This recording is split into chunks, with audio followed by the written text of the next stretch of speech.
Hello, I'm Thalie Martini, CEO at Breast Cancer UK, and welcome to the Be Well podcast. My guest today is a journalist, author, and breast cancer survivor who is on a mission to future-proof her body. Now, she's published 2 books. Her first, Mindful Drinking, provides a guide for improving our relationship with alcohol, and her most recent one is called Reconstruction. And this draws on her personal journey through breast cancer to help others like herself navigate the very tough challenge of a diagnosis, treatment, and recovery. Now, she also has a weekly Substack newsletter called Well, and she was deputy editor of Grazia, and her work has also appeared in Vogue, Elle, The Times, Telegraph, and the Evening Standards. And she's also an accomplished speaker, hosting events for Amiga, Sky, and UBS. Now, what I love about this guest is that all of her work, which brims with pragmatic and lively positivity, focuses on building resilience, staying well, and reducing the risk of diseases such as breast cancer. And we know that this is something very close to our hearts at Breast Cancer UK. So I'd say my guest's true gift is her candid relatability, which is both enchanting and motivating. And that's why I'm so pleased to welcome Rosamund Dean to the podcast. Welcome, Rosamund. I'm so pleased to meet you. Oh, thank you so much for having me. Really happy to be here. Now, I'd like to start, if you're happy with this, with asking you if you could tell us a little bit about your personal breast cancer journey. That's going to be an important question for us to ask, and also how it's shaped your views on wellness and prevention. So I was diagnosed in January 2021 with quite a serious diagnosis. It was grade 3, stage 3, triple negative breast cancer. And I did have a family history of breast cancer. My nan on my mum's side had died of breast cancer, and my aunt had died of ovarian cancer, which I know is connected in terms of genetic mutations. But I had the test and I did not have any of the genetic mutations. So in my case, it wasn't genetic. And I think that it changed me completely, because before that diagnosis, I was age 40. I wasn't necessarily unhealthy. Like, you wouldn't look at me and think that's an unhealthy person, but I didn't prioritise my health in any way. I suppose I'd been coasting along on kind of youth and genes, and I didn't feel like I needed to I didn't do any exercise, like none at all. I was so sedentary. I had a job where I sat at a computer all day, and I definitely, my diet was not the healthiest. I was partial to an ultra processed convenience food. Let's put it that way. And it was really after that diagnosis, it kind of set me off on a bit of a mission to work out why this had happened to me, because I hated the idea that it was just random, just like a bolt of lightning out of the blue. I remember getting the genetic test results and feeling kind of strangely disappointed. And I knew it was irrational. To myself, I thought, this is good news. Like, rationally, this is good news. It means, I'm less likely to get a recurrence. I'm less likely to have a separate breast cancer in the other breast. It's less likely that my daughter will carry the gene. I knew it was good news, but I just found it so frustrating to not have an answer, because at least that would have been an answer, So yeah, it changed me a lot. Yeah, I can imagine. And so having that sense that, I can't attribute it to, say, genetics, did that shape your view on your wellness moving forward? Yeah, definitely. I mean, the more I started reading into it and the more I learned about it and the more I looked at the evidence, I couldn't believe how strong the evidence was, particularly around exercise. I mean, there are so many studies now that show exercise reduces your risk of breast cancer recurrence after having had breast cancer by anywhere between 30 and 60%, depending on which study you look at, but they all show a significant reduction in risk. And I think that is incredibly important information that should be passed on to everybody with the diagnosis, and it was never mentioned to me by any of my doctors, surgeons, oncologists, breast care nurses, any of the many medical professionals that I dealt with throughout my 18 months of treatment, because I had 6 months of IV chemotherapy, then the mastectomy, then radiotherapy, and then a further year of adjuvant chemotherapy. So it was probably over a year and a half in total, and Quite obviously brutal on your body. it was quite brutal. Yeah, it was really brutal, and that was another thing that led me to look at ways in which I could look after my body better, because coping with the side effects is, it's kind of a full-time job when you're going through that. You can't really deal with anything else when you're losing your hair, your nails are hurting and coming away from the nail bed, your skin is hurting, you feel sick, your mouth is full of mouth ulcers, and it's just, and that's without even mentioning the fatigue, which can be absolutely crippling. So yeah, it was finding ways to deal with that as well was another factor for me. Absolutely. And it's so interesting that, the first thing that occurred to you, I suppose, having gone through it, was how little information or practical information you were able to get along the journey. And you say in your book, Reconstruction, actually, that you were heartbroken to hear, after you'd published your very first article on your own journey, you were heartbroken to hear from many people who wrote in to say that they felt very lonely during their diagnosis. And this is one of the reasons you say that prompted you to think about writing the book. So when was it that you realised that there was a gap in information for people going through breast cancer to help them with their recovery, but also with their treatment? Well, one thing that really helped me during treatment was Instagram and the breast cancer community on Instagram. There were on there, I found loads of people who were sharing information. When I was first diagnosed, I was literally just looking at breast cancer related hashtags and just trying to find people who might be able to support me through this. And there is so much information out there. And I remember doing a post about mouth ulcers when I was really struggling with mouth ulcers, and just the huge influx of information I got about all the different things you can do. There are so many different things you can do to help in that situation, and none of which had been mentioned to me by my oncologist. But then, in a way, I get it. Oncologists, especially on the NHS, have very limited time with each person, and their focus has to be on the medical treatment. That's what they are experts in, and they do it brilliantly. And I'm incredibly lucky to be alive because of modern medicine and modern science and the doctors and the amazing work they do. So I definitely don't want to criticise them, but there is definitely a gap there where people could learn just really simple lifestyle things that could make all the difference during treatment and beyond in terms of reducing the risk of recurrence. Yeah, absolutely. And so you wrote your book, I suppose, with that in mind, that kind of, helping others like yourself navigate this journey, I suppose, in a practical way. And what do you hope women in a similar position to you would take away from your book? I think the word empowered is so overused and kind of cliched these days. But I do want them to feel empowered, because you feel so disempowered when you get a cancer diagnosis and you go into treatment, because especially if, like me, you don't know why this has happened, you feel betrayed by your own body, which, was apparently perfectly healthy, other than a lump that I assumed would be completely innocuous and obviously turned out not to be. And then it's the treatment that makes you ill, that makes you feel ill. So you feel so powerless going into that, and you feel like you can't trust your body. This has happened out of the blue. It could happen again. Treatment is making you feel awful. There's nothing you can do about it. You just have to go through it.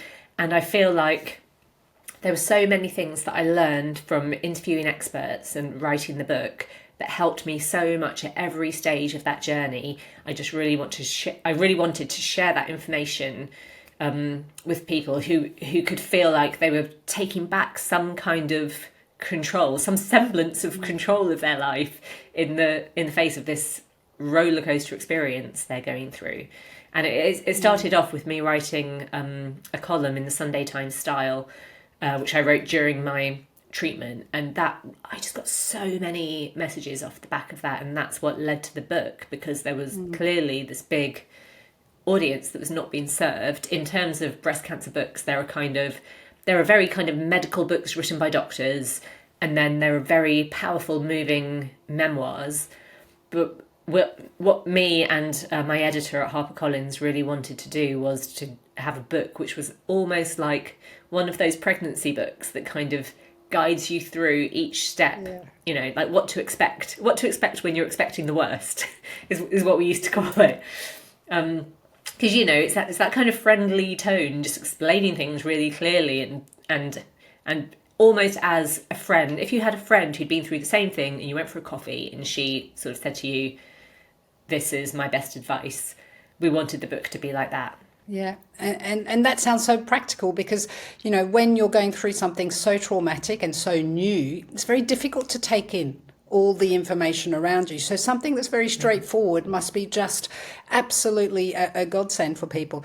And have you heard from some of the readers of your book? Have they shared any of your stories and the impact it's had on their journeys? Yeah, oh my goodness, yes, all the time. And I get so many DMs on Instagram from people who say, they were just absolutely floored by their diagnosis, and they went into it with such a feeling of dread, and the book really helped them find practical ways to do things that they enjoy. I think this is a really key element of it as well. Being healthy is not a life of bleak deprivation. That's what I really want to get across to people. Like, so many healthy things are fun and enjoyable, and what is nourishing for your body is often nourishing for your soul as well. And and there's a big part of the book at the end which is about kind of looking at who you want to be post breast cancer, putting yourself back together again. And I know it's a time of life when lots of people make big changes in life after a cancer diagnosis. People leave their jobs, they change their relationships, they reassess their values, and they live how they want to live, really authentically. And I think that's a really powerful thing that can come out of a cancer diagnosis. It's that post-traumatic growth where it can ultimately lead to positive change. Yeah, what a wonderful way of framing it. So I'm quite interested in an article that you published earlier this year that was called "Could My Lifestyle Really Be to Blame for My Breast Cancer?" Now, in it you reflect quite candidly about your life choices in the past, which you mentioned earlier on. But you are quite circumspect in the article, and you consider whether there is a potential link with your breast cancer diagnosis and the lifestyle that you led before. Now, at Breast Cancer UK, we're conscious that this can be quite a sensitive topic for people who've been through a breast cancer. For obvious reasons. And you allude to the fact that there is a sense of fatigue in the public when we talk about adopting prevention advice. Just as you said, this sense that, we know we're supposed to eat well, we know we're supposed to exercise, all those things that we recommend at Breast Cancer UK.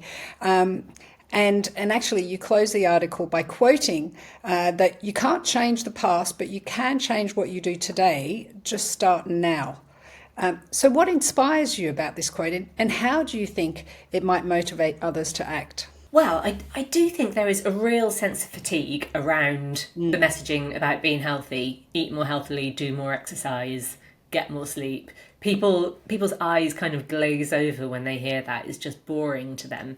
And the interesting thing about that article was it was hooked on a big report in The Lancet that looked at factors that increase your risk of breast cancer. And on the day that report came out, there was lots of news coverage about it, and all of the headlines were about breastfeeding. It kind of said, not breastfeeding your child for long enough will increase your risk of breast cancer. And it said you have to breastfeed for at least a year after having a baby in order to decrease your risk of getting breast cancer. So my editor contacted me and she was like, "How long did you breastfeed for? Would you write about this?"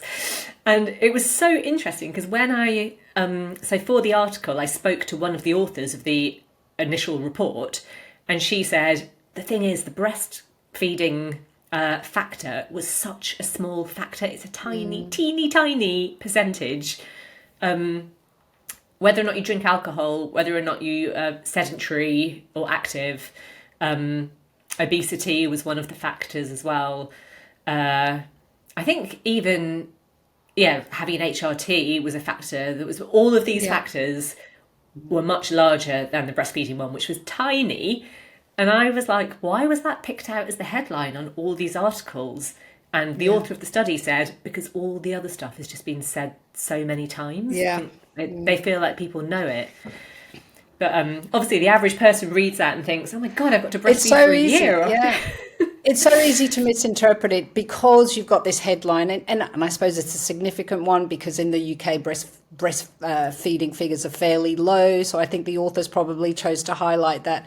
But as you say, it's a range of factors that influence whether we develop breast cancer, and breastfeeding is fairly minor, but the public's not going to see that, and so it can be quite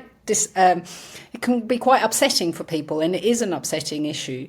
So how did you tackle that then? Well, so I didn't breastfeed for very long. I was not one of those women for whom breastfeeding was very easy. For me, it was very hard, very painful, lots of blood and tears. I didn't breastfeed for as long as I would have liked to.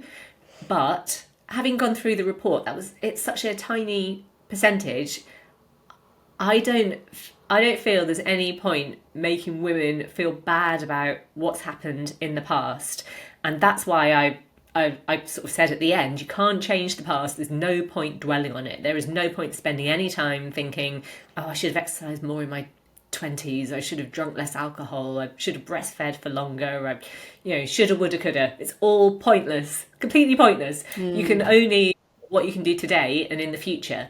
And there is so much you can do. There's so much evidence to show that the changes you make now will improve your health in many years to come. There's evidence showing that people who make healthy changes in their 70s end up living better into their 90s. It's never too late. It is never too late. And that's why I think it's really important for people, perhaps particularly my generation. I'm 44 now, and I grew up, I was a teenager in the 90s when it was very much ladette culture and party. In the UK especially, everybody drank so much, and the whole idea of being healthy was boring. Nobody went to an exercise class. It was just, we were all too hungover. Well, it's interesting actually that you mention alcohol, because we know now a lot more about alcohol, don't we? I mean, the mere fact that you've mentioned it so many times, and I suppose the all kind of looking back is, well, I know there was a bit of alcohol in my life, as is the case with many of us in that around that generation. But we now understand that it is a real risk factor for breast cancer. Studies show that around 8% of all breast cancers are attributed to alcohol consumption. And quite simply, the more you drink, the more it increases our risk. But what we also understand, as you say, is that, it's so much a part of our culture that eliminating alcohol altogether for most people is just not on the cards. But you advocate for something a little bit less extreme in your book. You say in Mindful Drinking that you make the case you reframe the relationship with alcohol. So what exactly do you mean by that? And what's the key to sustaining it? So mindful drinking is really just what it sounds like. It's the opposite of mindless drinking. So I suppose mindless drinking would be just knocking back cheap wine at a work event just to like, because it's there and to get through the event. Or, habitually cracking open a bottle after the kids have gone to bed, or any other kind of habitual drinking or drinking that you're doing, just, mindless drinking. It's about reframing that so that if you choose your drinking occasions really mindfully, then you will drink less and enjoy it more. And one thing that I've learned from it, because I wrote the book because there are so many books out there about sobriety and about how to give up drinking altogether, and lots of people just don't feel that's for them. They think I could never be sober. My friends and family, my lifestyle is just not set up for sobriety. I don't think I could do that. So mindful drinking is for those people who want to drink less alcohol and, they don't want to be completely sober, but they just want to feel more in control of their drinking situation. But one thing I've learned from all the people that have messaged me is once you cut right back on your drinking, once you start to have alcohol-free days and you cut out the habitual drinking and only drink on like certain occasions that you've really mindfully chosen, then you realise that you can do it. And the more you realise you can do it, the more you do it. And the more you realise that you love waking up without a hangover and you actually can socialise sober, which lots of people have never done, by the way. Like it's a big change. And yeah, I've had so many messages from people saying that once they've started on that journey, they have naturally become alcohol free and now they don't drink at all. And they said that they would never have made that choice to go sober, but mindful drinking was like a gateway. So I'm not saying this book is like to trick you into giving up alcohol. Like you can read this book and just moderate your drinking, but it is interesting that some people have made that shift quite easily. What incredible feedback that is, really, because it's a very complicated area, managing alcohol, and the fact that you've had this feedback where you've kind of set the parameters, maybe not as high as giving up altogether, but then people end up getting there anyway. So that's amazing. And what are if you could break it down into some easy tips that you can share with our listeners to help them foster a healthy kind of approach to their alcohol? I would say the most important thing is to create rules and a structure around how much you want to drink, because if you just decide that you're going to drink less alcohol in general, that's way too vague. You have to have rules. So my rule when I initially started doing this was, I called it the rule of 3, where I have no more than 3 drinking days in a week and no more than 3 drinks in one go. So I decided not to get into counting units because that can be complicated. Different drinks have different units and different measurements, and it just becomes too difficult. So I just had 3 drinks, which occasionally might be 3 quite strong cocktails. So that could be a night when I'm actually quite drunk. But just having that structure just made it so specific. So if I was out with friends and I'd had 3 glasses of wine, I'd switch to water and say, I'd had my 3 drinks. And often you'll find 3 drinks is plenty. So having that rule really, really helped me. And I think alcohol-free days are really, really important, because once you have a drink, then, self-control can go out the window a little bit. So alcohol-free days are often easier than the kind of moderating days. And when it comes to social events, preparation is everything. So know where you're going, know what alcohol-free drinks are going to be available there, so that you don't turn up and everyone's getting wine and they just like hand you a glass and you just say yes because you can't think what else to say. But if you know that when you get there you're going to order a kombucha or a lime and soda or whatever it is they have that in your mind when you go there. And also think about who you're going to see. Most of us have a friend or a colleague who, perhaps because of their own issues around drinking, feels uncomfortable when somebody isn't drinking, and they might try and pressure you. So just think what you're going to say to them if they try and pressure you into drinking, and how you're going to handle it. Just have a plan. Don't go into it expecting to wing it and just be able to cope, because that never works. And I think a really important thing is some form of accountability, which could be perhaps you like join up the friend that you're doing it with and kind of check in on each other, or it could be downloading an app. There are so many apps now for tracking your drinking. There's one called Try Dry, which I like, one called Dry Days. DrinkAware, the charity DrinkAware has a good app as well. And then you mark off your alcohol-free days, and these apps are amazing. They tell you how much money you've saved, how much Wow. How many units you've saved, how many calories you've saved, if that's a thing that you're concerned about. And it just, when you have those alcohol-free days and then you look back over the month and you see them all there, it really does help keep you on track, because, what gets measured gets managed, as they say. I think that's really true. Wow, what sound advice, hey? And it sounds like it really works for people who've read your book. So you talked earlier on about the importance of those small changes and how important, and we say the same thing, the fact that actually it can have an impact on your life at any point that you start to make changes. So we strongly advocate for that. But I think what we are aware of is that it's the how we make the changes that can be tricky. But you frame it differently.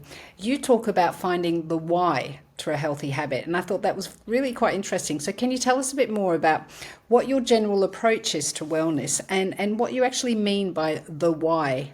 I suppose when I was growing up, in the 90s and the noughties, health advice was so framed around weight loss. It was always talked of in terms of weight loss.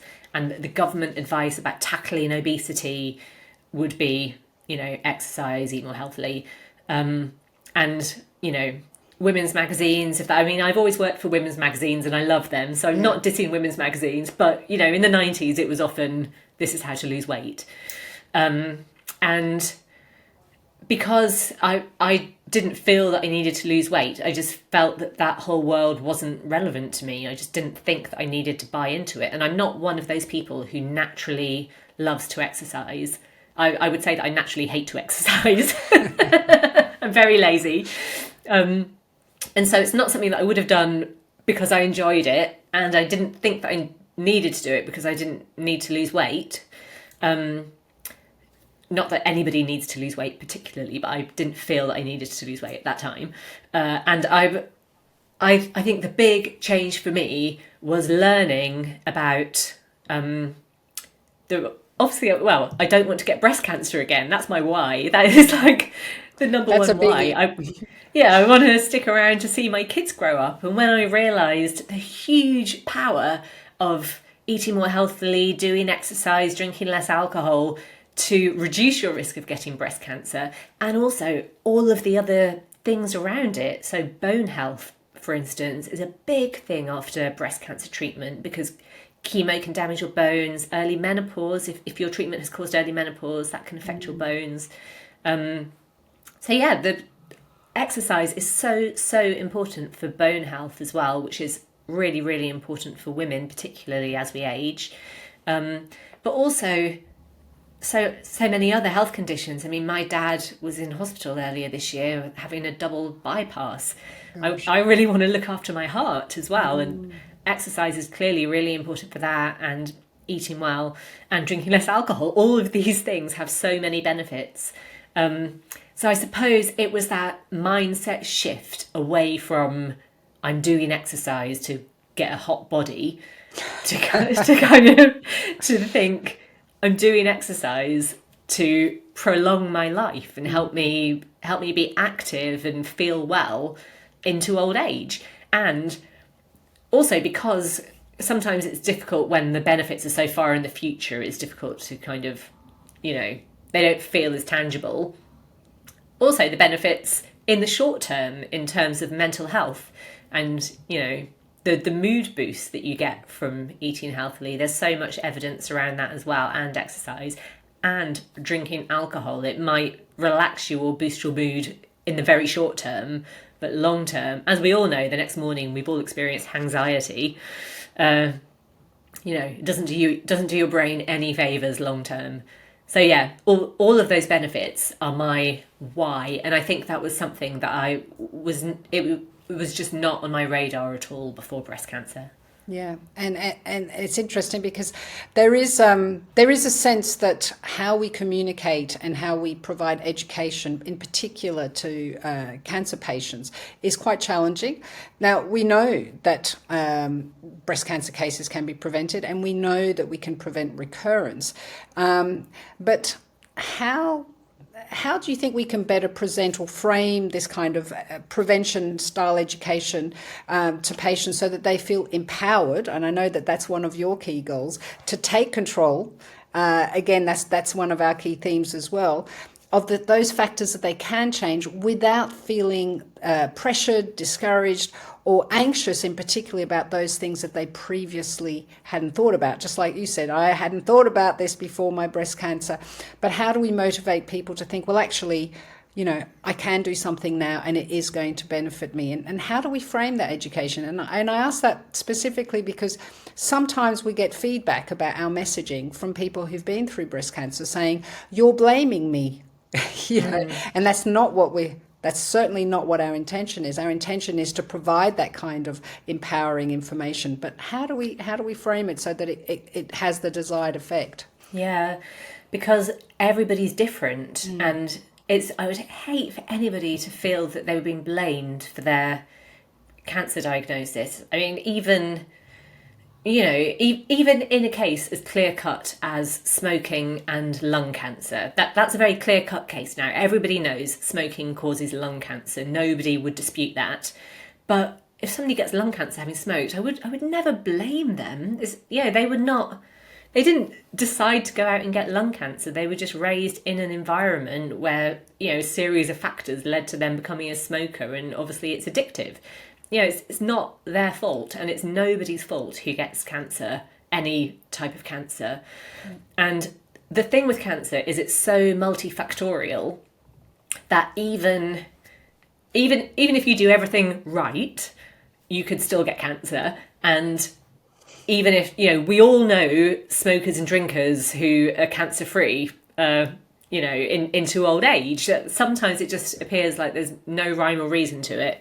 And even to use lung cancer and smoking as an example, you can't even specifically say that smoking causes lung cancer, because if it did, then everybody who smokes would get lung cancer, and they don't. There are always other factors at play.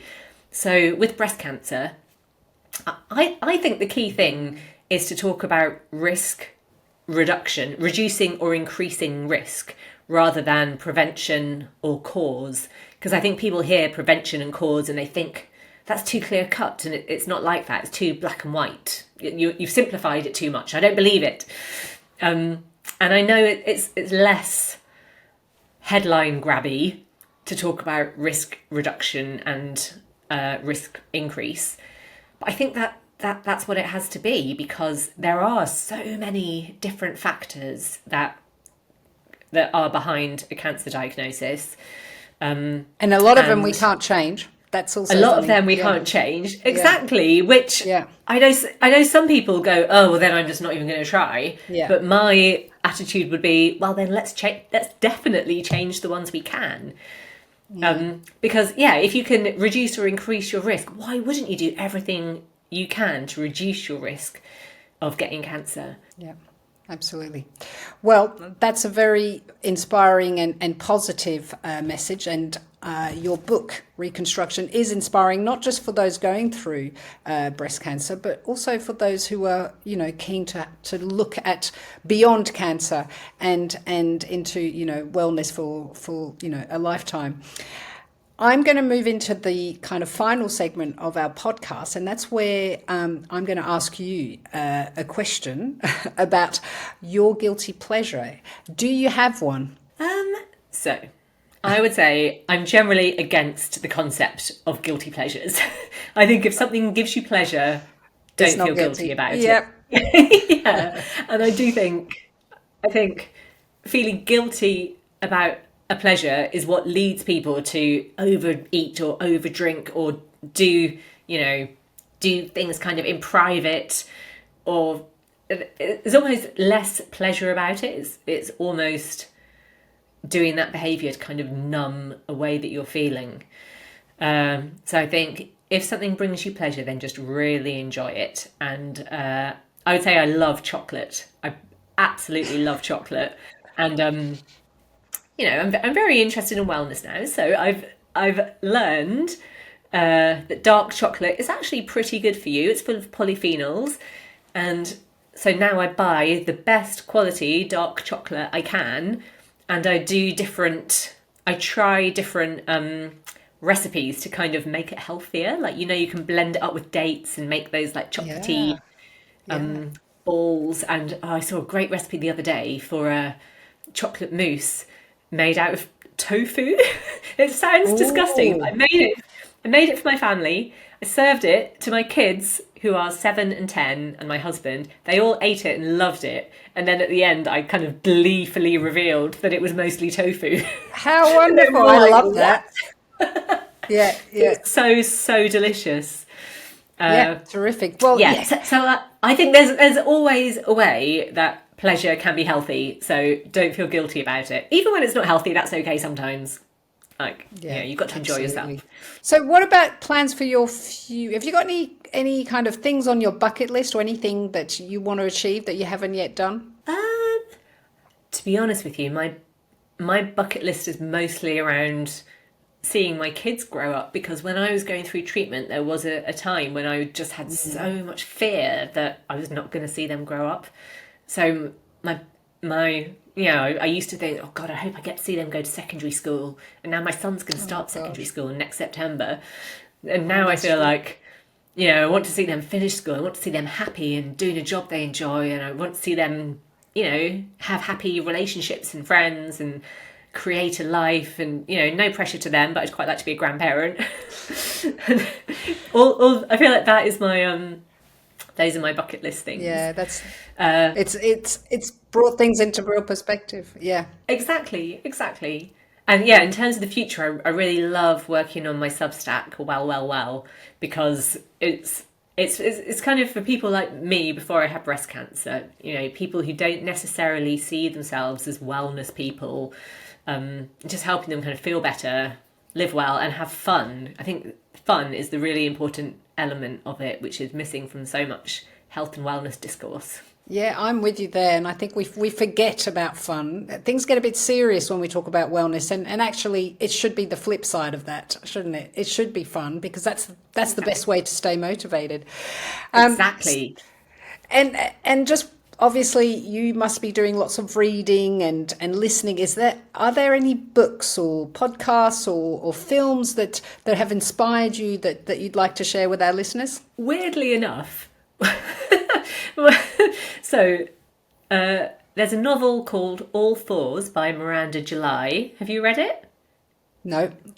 No, it's brilliant. So she's going through perimenopause, and it's quite out there. There's quite a lot of sex, but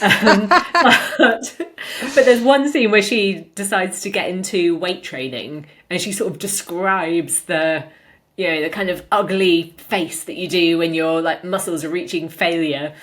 And it's the way that she describes it just really, really stuck with me. And now when I'm in the gym and I'm trying to lift something heavy, I just think of the ugly muscle failure face when I'm doing it. But maybe a more practical book is, I love the cookbooks of Anna Jones.